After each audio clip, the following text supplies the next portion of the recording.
we have one appointment this evening, and that is Mr. Matt McLaren with Robinson Farmer Cox Associates. They are our auditors. He wants to discuss two items with you this evening. First is the FY 2011 audit for the county, and then secondly, because we do have a new treasurer, the treasurer's turnover audit. Matt? Good evening, Matt. How are you? Good, thank you. Please. Good to see everyone here. Thank you for having me. We'll go over a few required items put in auditor and the governing body for the annual audit that ended June 30, 2011 first. The first required communication, we're required to communicate any difficulties encountered in performing the audit. A difficulty would include inability to access certain records or incomplete records, and please report there are no such difficulties. We're also required by professional standards to communicate corrected and uncorrected misstatements and materiality of those statements. We're required to present any statements to the governing body that management has refused to post. Please report that all adjusted entries that we proposed were posted and accepted by management. The third item, required to disclose any disagreements in applying accounting principles, and there are no such disagreements. And then lastly, we're required to report any significant audit findings that would have affected the auditor's opinion, and there were no audit findings. I'd like to briefly review the financial highlights for June 30, 2011. I'd like to start on page 13 if you have the document in front of you. This is the balance sheet. Fund balance is the term for equity, and that's in the left-hand column. You'll see the general fund has an ending fund balance of approximately $2.2 million at June 30, 2011. Exhibit 5, this is the statement of revenue, expenditures, and changes in fund balance. It's similar to a profit and loss statement for a for-profit entity. This reports the increase or decrease in the fund balance for the general fund and capital projects fund. General fund being the county's main operating fund had a decrease in fund balance of approximately $601,000 for June 30, 2011.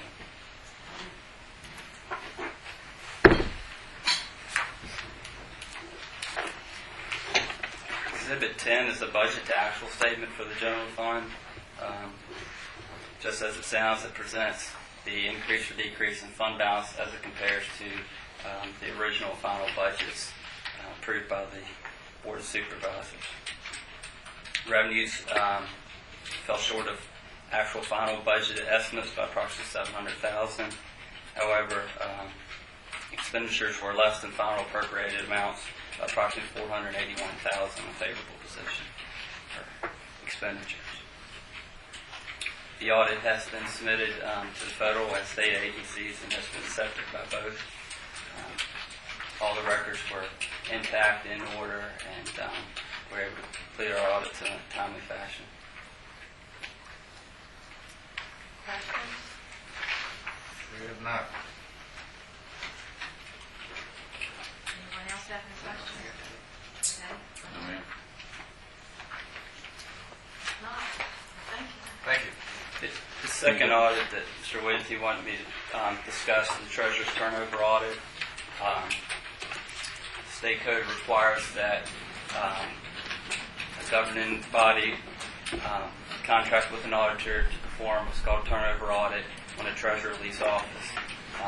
The audit is very simple in its nature, but can't be complex in detail. There's a statement of assets that the treasurer holds, and we're required to audit those assets as of the date of turnover. Please report that the audit went well. It's been filed with the state auditor of public accounts, and there were no audit findings. Everything was reconciled, and the transfer of assets occurred in a timely fashion. Thank you. Thank you very much. Thank you, ma'am.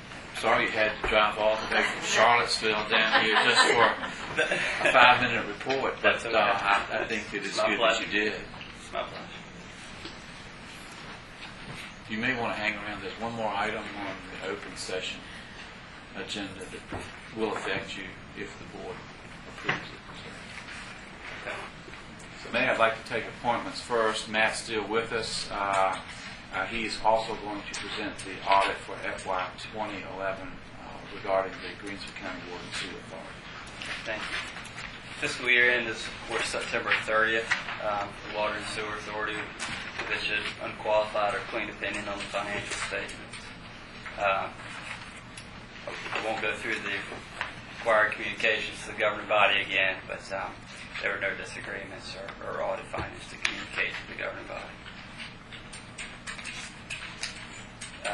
The statement of net assets, this is the balance sheet for a proprietary type activity for a government. Total net assets at September 30, 2011 is approximately $22.5 million. Increase or decrease in that is reported on the changes in net assets. There was a decrease of $119,000. Must remember this number is slightly different than computing when computing the general fund increase or decrease.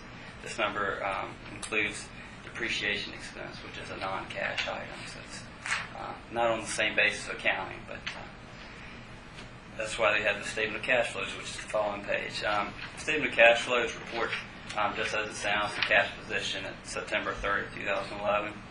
Cash position was $1.6 million. This was a decrease of $211,000, but that is after the loan to the IDA for financing. So if you take that out of consideration, there was an increase in cash for the Water and Sewer Authority. We reported no internal control matters. Issued a clean opinion on the internal control report.